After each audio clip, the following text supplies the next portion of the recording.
ಇತ್ತೀಚಿನ ಸಂಚಿಕೆಗಳನ್ನು ಜಾಹೀರಾತಿನ ಕಿರಿಕಿರಿ ಇಲ್ಲದೆ ನೋಡಿ.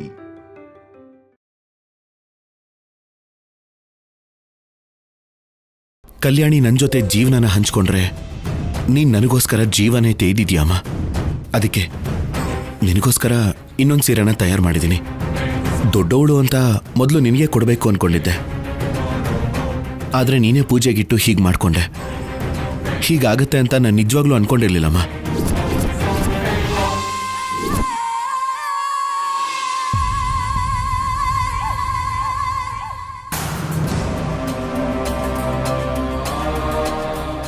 ಅತ್ತಿಗೆ, ನಿಮ್ ಸೀರೆನ ನೀವೇ ಕೈಯಾರೆ ಸುಟ್ಟಾಕದ್ರಾ? ಆಕಸ್ಮಿಕವಾಗಿ ನಡೆದಿದ್ದಕ್ಕೆ ಏನೇನೋ ಅರ್ಥಗಳನ್ನ ಕೊಡ್ಬೇಡ ಪಲ್ಲವಿ. ದಮಯಂತಿಗೋಸ್ಕರ ರೆಡಿ ಮಾಡಿದ ಸೀರೆ ಸುಟ್ಟೋಗ್ಬಿಡ್ತು.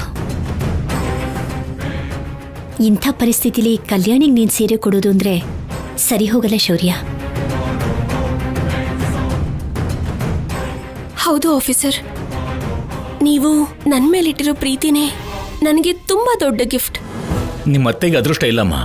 ಶೌರ್ಯ ನೀದಿರೋ ಸೀರೆನ ಉಟ್ಕೊಳ್ಳೋ ಅದೃಷ್ಟ ನಿಮ್ಮ ಅತ್ತೆಗಿಲ್ಲ. ಅದೇನೋ ಗೊತ್ತಿಲ್ಲದೇನೋ ಆಗೋಯ್ತು. ಅಷ್ಟು ಮಾತ್ರಕ್ಕೆ ಶೌರ್ಯ ಕೂಡ ಗಿಫ್ಟ್ನ ಬೇಡ ಅಂತಿದ್ಯಾ? ಶೌರ್ಯ ನಿನಗೋಸ್ಕರ ತಯಾರಿ ಮಾಡಿರೋ ಸೀರೆನ ಪ್ರೀತಿನ ನಿನಗೆ ಕೊಡಬೇಕು ಅಂತ ನೋಡ್ಬೇಕಂತ ನಮಗೂ ಇರುತ್ತೆ ಅಲ್ವಾ? ಆದ್ರೆ ಮಾವಯ್ಯ, ಅತ್ತೆಗೆ ನೋವು ಕೊಟ್ಟು ನಾನು ಖುಷಿಯಾಗಿ ಹೇಗೆ ತಗೊಳ್ಳಿ? ದಮಯಂತಿಗೆ ಆ ಸೀರೆನ ಅವಳಿಗೋಸ್ಕರ ತಯಾರಿಸಿದ್ದು ಅಂತ ಗೊತ್ತಿಲ್ವಲ್ಲಮ್ಮ. ನಿನ್ ಬಗ್ಗೆನೇ ಬೇಜಾರಾಗಿದ್ದಾಳೆ.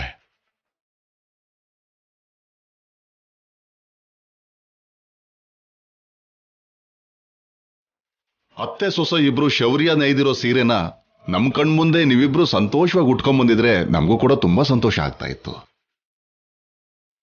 ದಮಯಂತಿಗೆ ಏನೂ ಬೇಜಾರಾಗಲ್ಲ. ಶೌರ್ಯ ಪ್ರೀತಿಯಿಂದ ಕೊಡೋ ಉಡುಗೊರೆನ ನೀನ್ ತಗೊಳ್ಳೇಬೇಕು.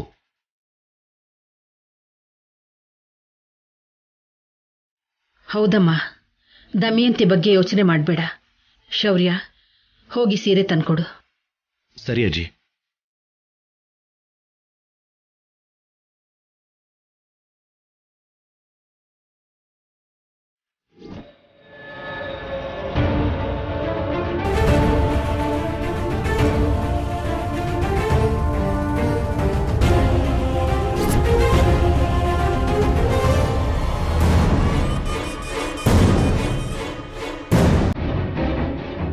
ಸೀರೆನ ಹೇಗ್ ನೇಯ್ದಿದಾನ ನೋಡು ಕಲ್ಯಾಣಿ.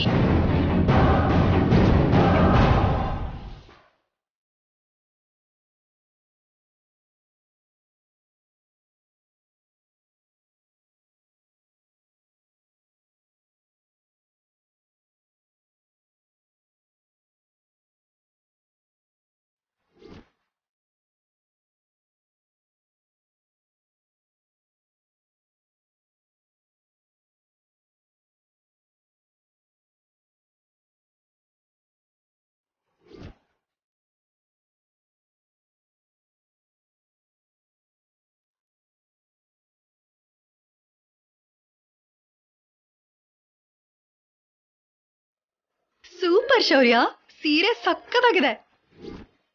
ಶೌರ್ಯ, ನಿನ್ನ ಪ್ರೀತಿನೆಲ್ಲ ಸೇರಿಸಿ ಎಷ್ಟು ಅಂದವಾಗಿ ತಯಾರು ಮಾಡಿದ್ಯಾ. ನಿಜವಾಗ್ಲೂ ನನ್ನ ಮೊಮ್ಮಗಳಿಗೆ ಜೀವನ ಪೂರ್ತಿ ನೆನಪಿರೋ ಅಂಥದ್ದು ಈ ಸೀರೆ.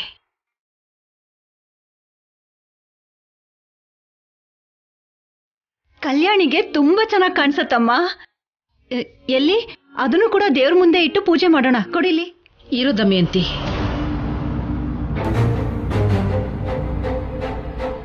ನೀನೇನೇ ಮಾಡಿದ್ರೂ ದೇವ್ರಿಗೆ ಇಷ್ಟ ಆಗ್ತಿಲ್ಲ. ನೀನ್ ಪೂರ್ತಿಯಾಗಿ ಬದಲಾಗಿಲ್ವೇನೋ ಅಂತ ಆ ದೇವ್ರಿಗೆ ಅನುಮಾನ ಬಂದಿದೆ.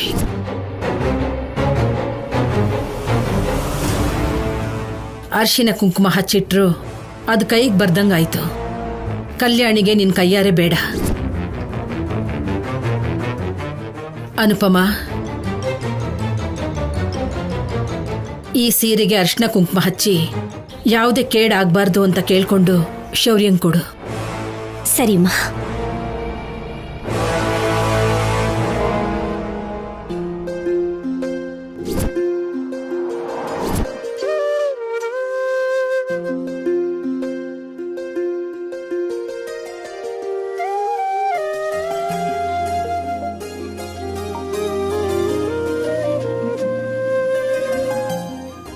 ಶೌರ್ಯ, ದಮಯಂತಿ ಸೀರೆ ಸುಟ್ಟೋದ ತಕ್ಷಣನೇ ನಿಮಗ್ ತಾಕಿದ ಕೆಟ್ಟ ದೃಷ್ಟಿ ಕೂಡ ಸುಟ್ಟೋಯ್ತು.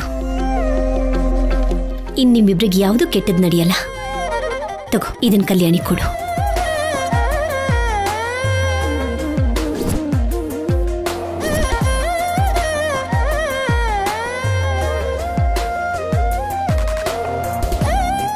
ಕಲ್ಯಾಣಿ, ನಾನು ತುಂಬಾ ಇಷ್ಟಪಟ್ಟು ನಿನಗೋಸ್ಕರ ಈ ಸೀರೆನ ತಯಾರು ಮಾಡಿದ್ದೀನಿ.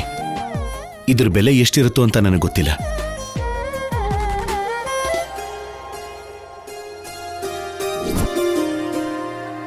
ಆದ್ರೆ ನಿನ್ನ ಮೇಲೆ ಪ್ರೀತಿ ಎಷ್ಟಿದೆಯೋ ಅಂತ ಹೇಳು ಅಂದ್ರೆ ಅದನ್ನ ಹೇಳೋಕ್ಕಾಗಲ್ಲ. ಈ ಪ್ರಪಂಚದಷ್ಟು ಪ್ರೀತಿನ ತುಂಬಿಕೊಂಡಿದ್ದೀನಿ.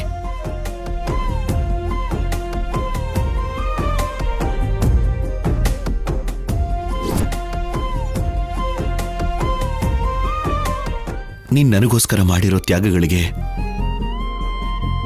ನನ್ನಿಂದ ಅನುಭವಿಸಿರೋ ನೋವುಗಳ ಮುಂದೆ ನಿನಗೆ ನಾನು ಏನ್ ಕೊಟ್ಟರೂ ಕಡಿಮೆನೆ. ಅದಕ್ಕೆ ಪ್ರಪಂಚದಷ್ಟು ಪ್ರೀತಿನ ಬಣ್ಣದ ರೂಪದಲ್ಲಿ ಮೂಡಿಸಿ ನಿನಗೋಸ್ಕರ ಪಂಚು ಬಣ್ಣದ ಸೀರೆನ ಗಿಫ್ಟ್ ಆಗಿ ಕೊಡ್ತಾ ಇದ್ದೀನಿ. ನಿನಗೆ ಇಷ್ಟ ಆಗತ್ತೆ ಅಂತಾನೆ ಅನ್ಕೊಂಡಿದ್ದೀನಿ.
ಇದಕ್ಕೆ ಬೆಲೆ ಕಟ್ಟೋದಾದ್ರೆ ನನ್ನ ಪ್ರಾಣನೇ ಕೊಡ್ಬೇಕು.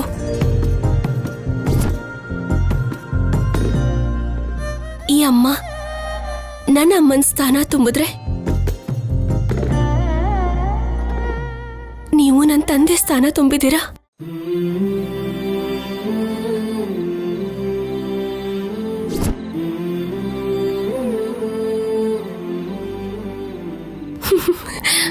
I am so happy. ಈ ಸಂತೋಷ ಡಬಲ್ ಆಗ್ಬೇಕು ಅಂದ್ರೆ ನೀನ್ ಹೋಗಿ ಇದೇ ಸೀರೆ ಉಟ್ಕೊಂಡ್ ಬಂದ್ರೆ ನೋಡ್ಬೇಕು ಅನಿಸ್ತಾ ಇದೆ. ಆಯ್ತು ಆಫೀಸರ್.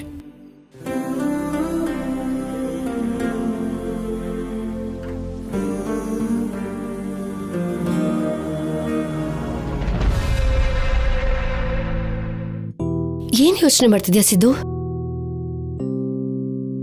ಏನಿಲ್ಲ ಸ್ಯಾಮ್. ಏನೋ ತುಂಬಾ ಯೋಚನೆ ಮಾಡ್ತಿದ್ಯಾ ಸಿದ್ದು. ನಿನ್ ಮಾತಲ್ಲೇ ಅರ್ಥ ಆಗ್ತಿದೆ. ನನಗೆ ಹೇಳ್ಬಾರ್ದಾ? ಒಂದು ಹುಡುಗನ ಮನ್ಸಲ್ಲಿ ಒಂದು ಹುಡುಗಿ ಬಂದ್ಲು ಅಂದ್ರೆ ಆ ಕ್ಷಣದಿಂದ ಆ ಹುಡುಗಿ ಅವಂದು ಅಂತ ಎಷ್ಟು ಪ್ರೀತಿಯಿಂದ ನೋಡ್ಕೋಬೇಕು, ಎಷ್ಟು ಸಂತೋಷವಾಗಿ ನೋಡ್ಕೋಬೇಕು. ಅವಳ ಮನ್ಸಲ್ಲಿ ಏನಿದೆ ಅಂತ ತಿಳ್ಕೊಂಡು ಅವಳು ಕೇಳೋ ಅಷ್ಟರಲ್ಲೇ ಎಲ್ಲ ತಂದ್ಕೊಟ್ಟು ಅವಳ ಕಣ್ಣಲ್ಲೇ ಸಂತೋಷ ನೋಡ್ಬೇಕು ಅನ್ಕೋತಾರೆ ಸ್ಯಾಮ್. ನಾನು ಅಷ್ಟೇ. ನಾನೊಬ್ಬ ದೊಡ್ಡ ಡೈರೆಕ್ಟರ್ ಆಗಿ ನಿನ್ನ ಯುವರಾಣಿ ಥರ ನೋಡ್ಕೋಬೇಕು, ನಮ್ಮ ಪ್ರೀತಿನ ಸಿನಿಮಾ ತೆಗಿಬೇಕು ಅಂತ ಎಷ್ಟೋ ಕನ್ಸ್ಕೊಂಡಿದ್ದೆ ಸ್ಯಾಮ್. ಬಟ್ ಸ್ಟಿಲ್ ಇಲ್ಲಿವರೆಗೂ ಯಾವುದೇ ಕೋರಿಕೆ ತೀರಿಲ್ಲ. ನಿನ್ ಮನ್ಸಲ್ಲಿ ಏನಿದೆಯೋ ತಿಳ್ಕೊಂಡು ಅದನ್ನ ಈಡೇರ್ಸಕ್ ಆಗಿಲ್ಲ ಅಂದ್ರೂ ಕನಿಷ್ಠ ನೀನು ಆನಂದವಾಗಿ ಇಟ್ಕೊಳಕ್ಕೂ ಆಗ್ತಾ ಇಲ್ಲ. ಸಂತೋಷ ಆಮೇಲೆ, ಕನಿಷ್ಠ ಒಳ್ಳೆ ಪ್ಲೇಸಲ್ಲೂ ನೀನು ಇರಕ್ಕಾಗ್ತಾ ಇಲ್ಲ ಸ್ಯಾಮ್. ಅಟ್ಲೀಸ್ಟ್ ಹೊಟ್ಟೆಗೆ ಒಳ್ಳೆ ಊಟ ಹಾಕ್ದಿರೋ ಪರಿಸ್ಥಿತಿ. ಕಳ್ಳನ್ ತರ ಕದ್ದು ಕದ್ದು ಬಂದು ನೋಡೋ ಸ್ಟೇಜಲ್ಲಿ ಇದ್ದೀನಿ ಸ್ಯಾಮ್. ಅದೇ ನನ್ನ ಮನ್ಸಿಗೆ ನೋವು ಕೊಡ್ತಾ ಇರೋದು. ಅದ್ರ ಬಗ್ಗೆ ನೀವು ಯೋಚನೆ ಮಾಡ್ತಾ ಇದ್ದೀನಿ. ನಿನ್ ಪ್ರೀತಿ ನನಗೆ ಅರ್ಥ ಆಗ್ತದೆ ಸಿದ್ದು. ಬಟ್ ಇವಾಗ ನನಗೆ ಅದೆಲ್ಲದಕ್ಕಿಂತ ಖುಷಿ ಕೊಡೋದು ಅಂದ್ರೆ ನಿನ್ನ ಪ್ರೀತಿ.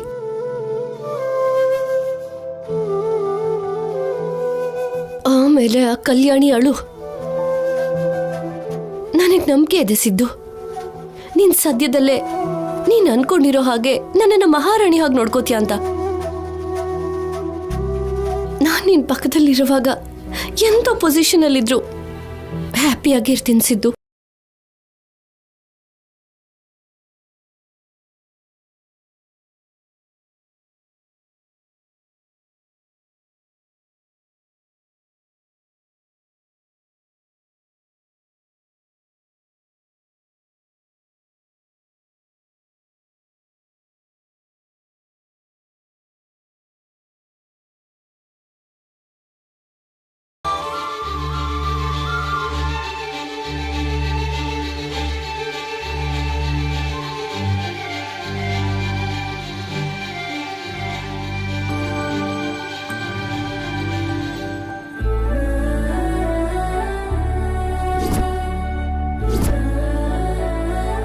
ಕಲ್ಯಾಣಿ, ನೀನ್ ಈ ಸೀರೆಯಲ್ಲಿ ತುಂಬಾ ಅಂದವಾಗಿ ಕಾಣ್ತಿದ್ಯಾ, ತುಂಬಾ ಸುಂದರವಾಗಿದ್ಯಾ.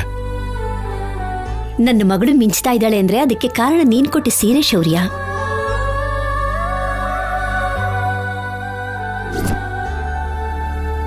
ಅದು ಅಮ್ಮ. ನಿಜನೇ ಶೌರ್ಯ, ನನ್ ಕಲ್ಯಾಣಿ ಕೂಡ ಇಂಥ ಸಂತೋಷನೇ ಕೇಳ್ಕೊಳ್ತಿದ್ಲು. ಸಾರಿ ಅಮ್ಮ, ಕಲ್ಯಾಣಿ ಒಳ್ಳೆತನನ ಅರ್ಥ ಮಾಡ್ಕೊಳ್ಳೋಕ್ಕಾಗ್ಲಿಲ್ಲ. ಇಷ್ಟು ದಿನ ನಿಮ್ ಬಗ್ಗೆ ಗೊತ್ತಿದ್ರೂ ಕೂಡ ಎಷ್ಟೋ ಸಲ ನಿಮ್ಮನ್ನ ನಂಬಲೇ ಇಲ್ಲ. ಈಗ ಅದೆಲ್ಲ ಯಾಕೆ ಶೌರ್ಯ? ನೀವಿಬ್ರು ಸಂತೋಷವಾಗಿದ್ರೆ ನಮ್ಗಷ್ಟೇ ಸಾಕು. ಇಷ್ಟು ದಿನ ನಿಮಗೆ ನೋವು ಕೊಟ್ಟಿದ್ದೀನಿ, ನನ್ನ ಕ್ಷಮಿಸ್ಬಿಡಿ ಅಮ್ಮ. ಛೀಚೆ, ನಮ್ಮಿಬ್ರ ಮಧ್ಯೆ ಕ್ಷಮೆ ಇಲ್ಲ ಯಾಕೆ ಶೌರ್ಯ? ಎಲ್ಲ ಒಳ್ಳೇದೇ ಆಯ್ತಲ್ಲ, ಅಷ್ಟು ಸಾಕು. ಹೌದು ಶೌರ್ಯ, ಅಮ್ಮನವರ ದಯೆಯಿಂದ ಎಲ್ಲ ಒಳ್ಳೇದೇ ಆಯ್ತು. ಸಂಪದ ಮಾಯೆಯಲ್ಲಿ ಬಿದ್ದು ನನ್ನ ಮೊಮ್ಮಗಳಿಗೆ ಯಾವ ಗತಿ ತರ್ತೀಯೋ ಅಂತ ಭಯಪಟ್ಟಿದ್ದೆ.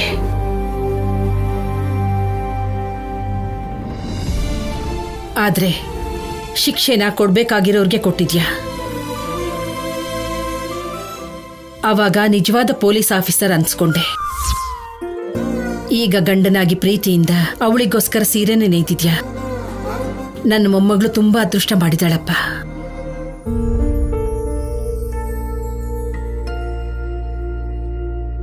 ಸಾಕು, ನಿಲ್ಸಿ ಎಲ್ರು.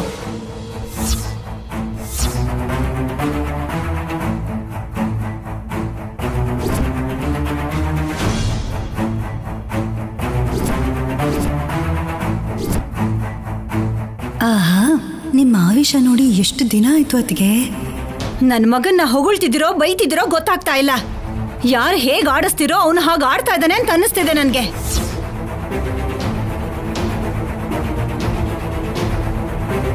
ಇಷ್ಟು ದಿನ ನನ್ನ ಮಗ ಅವಮಾನ ಪಡೋದಕ್ಕೆ ಕಾರಣ ಯಾರು ಅನ್ನೋದು ಅವನು ಮರ್ತು ಹೋದ್ರು ನಾನು ಮರೆಯಲ್ಲ.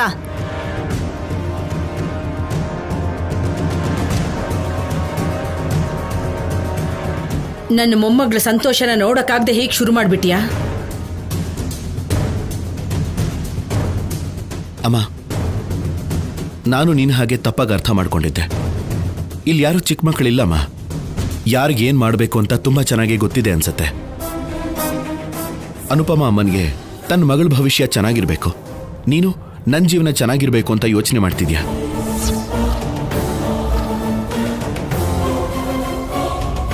ಅದೇ ಥರಾನೇ ನಾನು ನನ್ನವ್ರು ಚೆನ್ನಾಗಿರ್ಬೇಕು ಅಂತಾನೆ ಯೋಚನೆ ಮಾಡ್ತೀನಲ್ವಾ. ಒಂದ್ಸಲ ಯಾರ ಮಾತನ್ನೋ ಕೇಳಿ ತಪ್ಪ ಹೆಜ್ಜೆ ಇಟ್ಲು ಅಂತ ಸಂಪದನ ಕ್ಷಮಿಸಿ ಮನೆಗೆ ತಂದಿಟ್ಕೊಂಡೆ.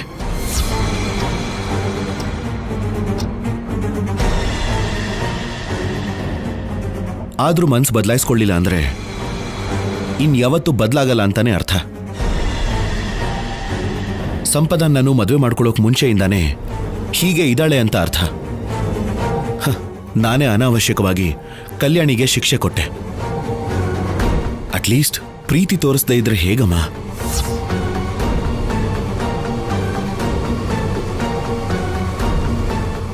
ನೋಡಿದೆ ದಮಯಂತಿ, ಅದು ಮನುಷ್ಯರ ಲಕ್ಷಣ. ನೀನ್ ಆ ಸೀರೆನ ಸುಟ್ಟಾಕೋಣ ಅನ್ಕೊಂಡೆ, ಆದ್ರೆ ನಿನ್ ಸೀರೆನ ಸುಟ್ಟೋಯ್ತು. ಅದಕ್ಕೆ ಹೇಳೋದು, ನಾವು ಯಾರಿಗಾದ್ರೂ ಅನ್ಯಾಯ ಮಾಡಕ್ ಹೊರಟ್ರೆ ದೇವರು ನಮಗೆ ಅನ್ಯಾಯ ಮಾಡ್ತಾನೆ ಅಂತ.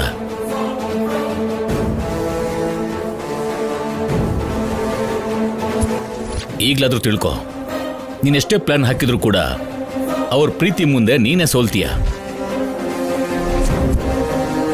ನಿನ್ನಲ್ಲಿ ಬದಲಾವಣೆ ನೋಡಿ ನಾನು ತುಂಬಾ ಖುಷಿ ಪಟ್ಟೆ ದಮಯಂತಿ. ಅದು ಕೇವಲ ನಿನಗಿಷ್ಟ ಆಗದಿರೋ ಸಂಪದ ಇರೋದಕ್ಕೆ ಅನ್ಕೊಂಡ್ರೆ ನಿನಗಿಂತ ಮೂರ್ಖರು ಯಾರೂ ಇರೋದಿಲ್ಲ.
ಅದಕ್ಕೆ ನಿನಗೆ ಸರ್ಪ್ರೈಸ್.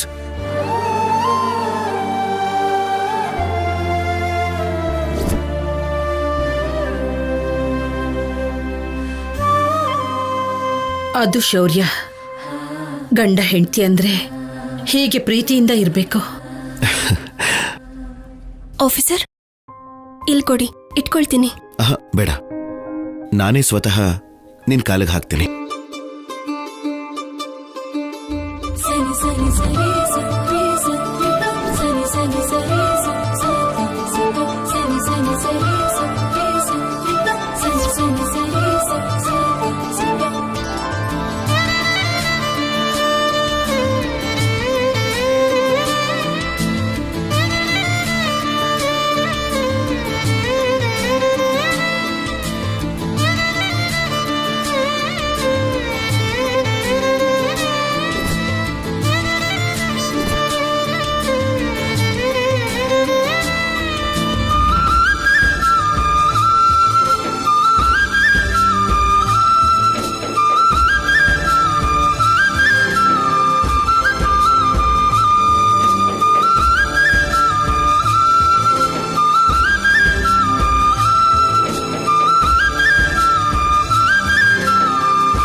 ನನ್ನ ಮಗ ಮಾಡಿರೋ ಕೆಲಸಕ್ಕೆ ನೀನು ಒಳಗಡೆನೆ ಸಂತೋಷ ಪಡ್ತಿದ್ಯಾ ಕಲ್ಯಾಣಿ? ಈಗಲೇ ಸಂತೋಷ ಪಟ್ಬಿಡು. ಆದಷ್ಟು ಬೇಗ ಈ ಸಂತೋಷ ಮಾಯ ಆಗೋಗತ್ತೆ.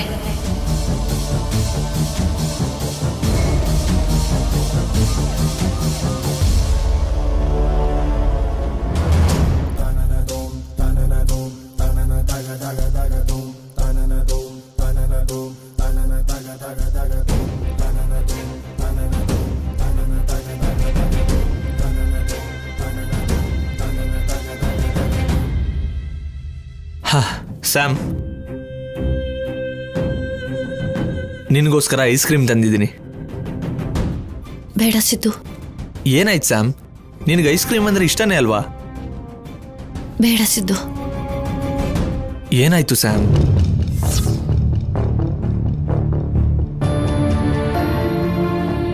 ಸ್ಯಾಮ್, ಮೈ ಬಿಸಿ ಆಗಿದೆ, ಜ್ವರ ಬಂದಿರೋ ಹಾಗಿದೆ. ಲೈಟಾಗಿ ಬಂದಿದೆ ಬಿಡಿಸಿದ್ದು, ಸರಿ ಹೋಗುತ್ತೆ. ಬಾ, ಡಾಕ್ಟರ್ ಹತ್ರ ಹೋಗೋಣ.